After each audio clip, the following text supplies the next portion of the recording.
सुप्रभात बच्चों, कैसे हो आप सब। आशा करती हूँ कि आप सब स्वस्थ होंगे। आज हम बेटा आपका पाठ 2 वर्ण विचार, हमारा पाठ 2 वर्ण विचार कंप्लीट हो चुका है। आज हम आपके जो बुक में जो आपके अभ्यास है, जो एक्सरसाइज दी गई है, इसको कंप्लीट करेंगे। देखो यहाँ नंबर 1 पर दिया गया है, दूसरी भाषाओं से आई आगत ध्वनियां और उनसे बने दो दो शब्द लिखो। नंबर 1 पर क्या है, यहाँ पर देखो, दूसरी भाषाओं से आई आगत ध्वनियां और उनसे बने दो दो शब्द लिखो। अब देखो आगत ध्वनियां कौन कौन सी होती हैं। ओ, जय, जय, फ। देखो बेटा, जो ओ है ये ओ ध्वनि है, ये अंग्रेजी भाषा की ध्वनि है। यह ओ ध्वनि है, ये किस भाषा की ध्वनि है, ये अंग्रेजी भाषा की ध्वनि है। और इसे क्या क्या शब्द बन सकते हैं, देखो, बोल, बॉल, डॉक्टर, बॉल, डॉक्टर। बेटा आगत ध्वनि से जो शब्द बनते हैं तो उनको जैसा हम हिंदी में बोलते हैं सेम ऐसे ही हम उनको अंग्रेजी में बोलते हैं। जैसे बोल, यहाँ हिंदी में भी हम इसको बोल पढ़ रहे हैं और जब अंग्रेजी में जब बोलेंगे तो भी हम इसको बोल ही बोलेंगे। जैसे डॉक्टर है, डॉक्टर हिंदी में भी हम डॉक्टर ही बोलते हैं और अंग्रेजी में भी हम क्या बोलते हैं बेटा, डॉक्टर ही बोलते हैं। जय और फ जो ध्वनि है, ये आपकी उर्दू अरबी फारसी भाषाओं की ध्वनियां हैं। किसके बेटा, जय और फ क्या है, ये आपकी अरबी फारसी भाषाओं की ध्वनियां हैं। तो जैसे जरा, जैसे जरा, रोज,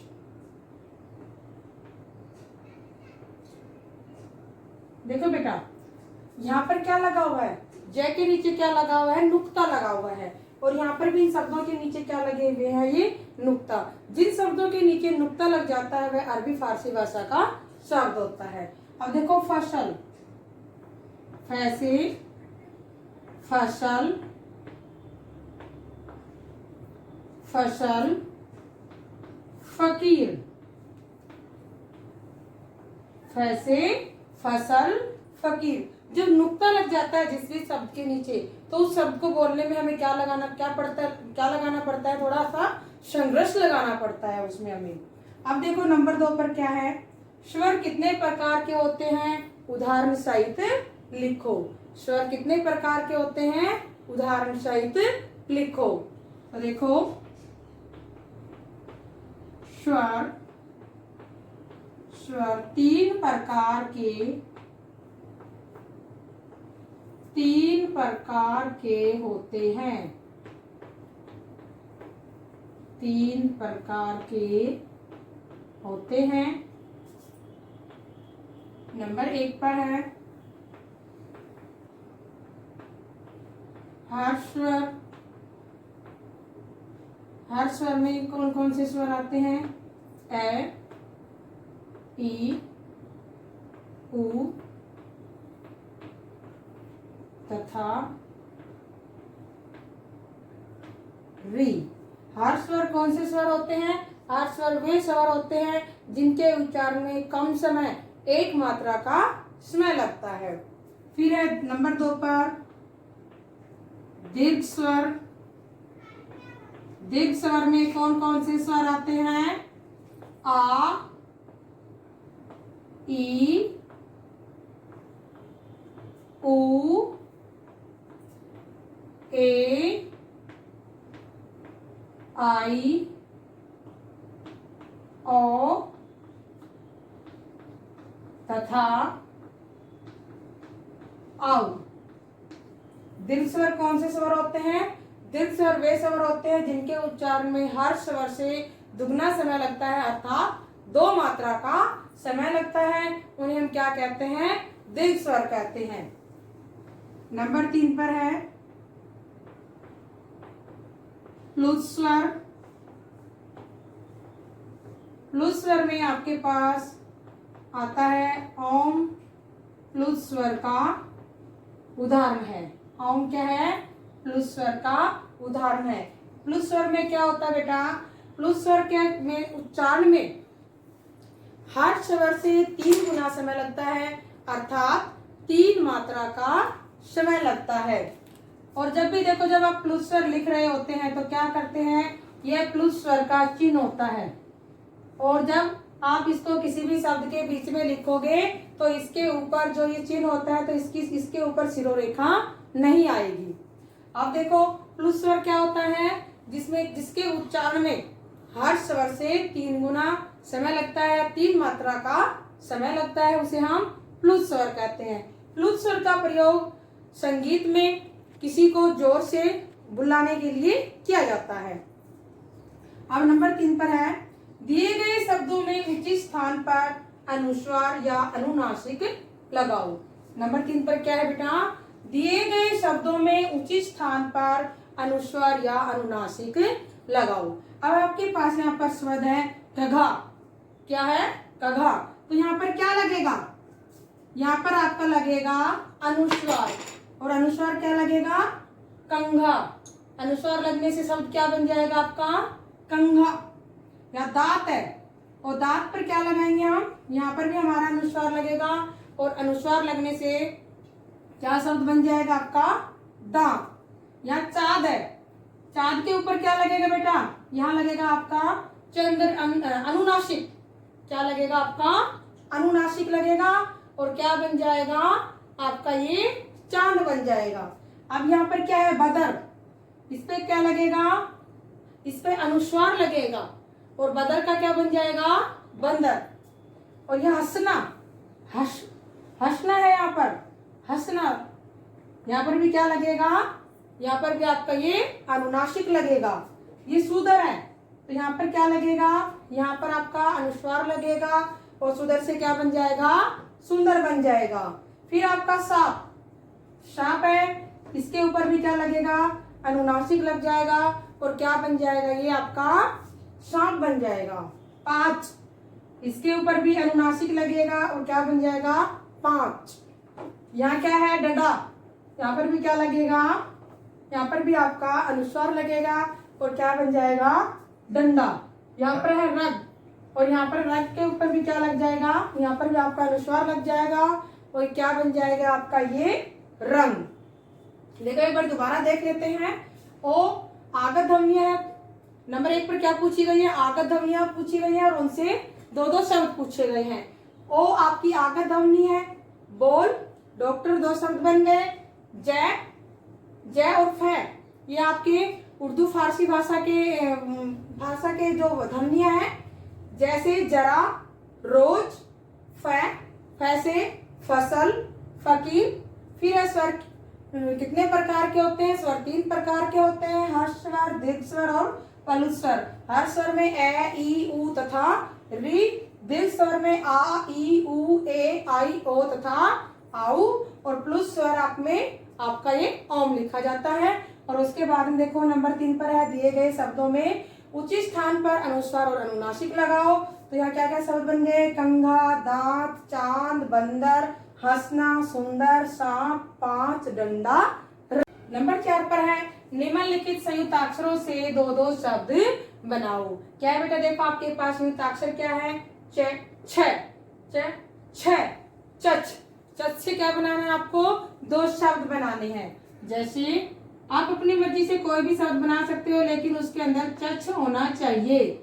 जैसे मच्छर, अच्छा, मच्छर अच्छा। अब व, शव, शव से आपको 2 शब्द बनाने हैं। जैसे स्वर, स्वागत। स्वागत भी लिख सकते हैं आप, स्वाद भी लिख सकते हैं, स्वाद भी लिख सकते हैं, कुछ भी लिख सकते हैं आप। फिर है ने, ये ने से शब्द क्या क्या बन सकते हैं आपके? देखो जैसे अन्य, वन्य, अन्य, वन्य। यहाँ पर क्या है? ये क्या होते हैं बेटा? ये आपके पास युक्ताक्षर में जो पहला जो वर्ण होगा वह क्या होगा, आपका ये जो व्यंजन होगा ये स्वर रहित रहता है। जो दूसरा जो आपके पास जो व्यंजन होता है यह क्या होता है, स्वर सहित होता है। दूसरा वर्ण स्वर सहित रहता है। अब देखो नंबर 5 पर है, र के निम्नलिखित रूपों के दो दो शब्द लिखो। अब आपको जो र के कितने रूप होते हैं, र के 4 रूप होते हैं। र के कितने रूप होते हैं, र के 4 रूप होते हैं। कौन कौन से होते हैं, देखो नंबर 1 पर है, आपके सामने र लिखा हुआ है और इसे शब्द बना हुआ है रथ। इससे सेम ऐसा ही आपको भी शब्द बनाना है। यहाँ पर रंग लिख सकते हैं हम रमेश। यहाँ पर जो ये रह दिया गया है, ये रह कैसा है बेटा, ये स्वर सहित रह है। यहाँ पर अब देखो यहाँ पर जो ये रह दिया गया, रह का जो रूप दिया गया है ये पदेन रूप है।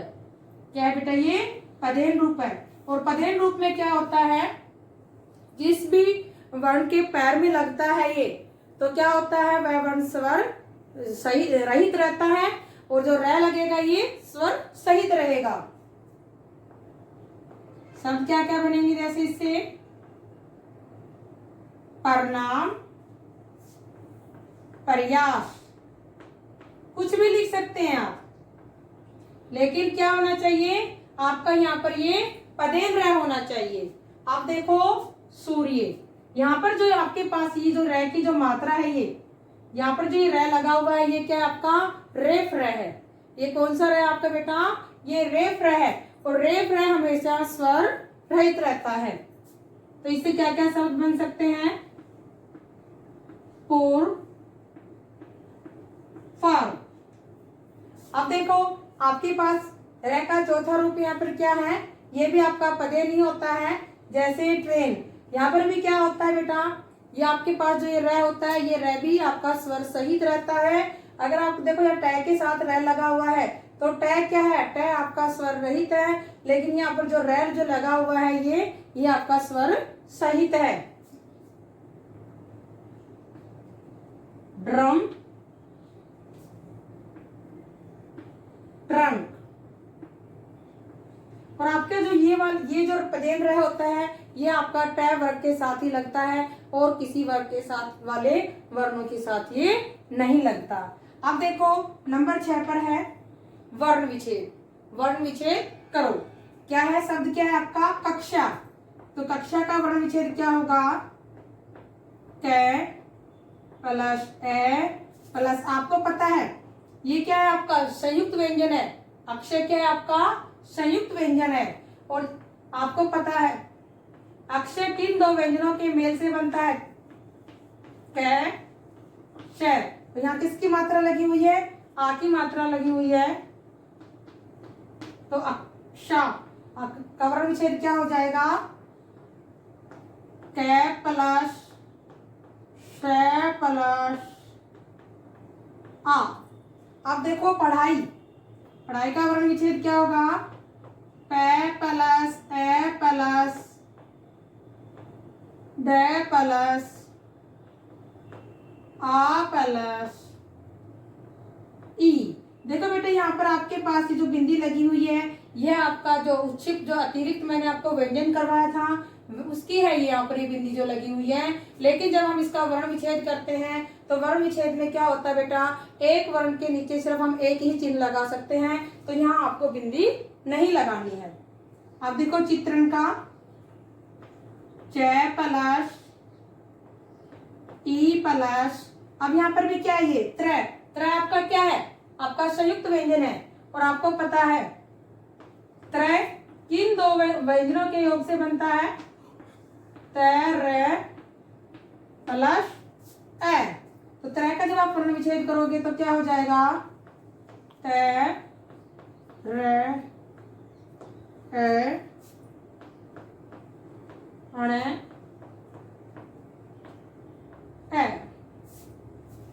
आपको बेटा अपनी जो बुक है, बुक में आपकी बुक एक्सरसाइज है, उसमें आपको सुंदर सुंदर राइटिंग से पेन से लिखने हैं। Okay, thanks.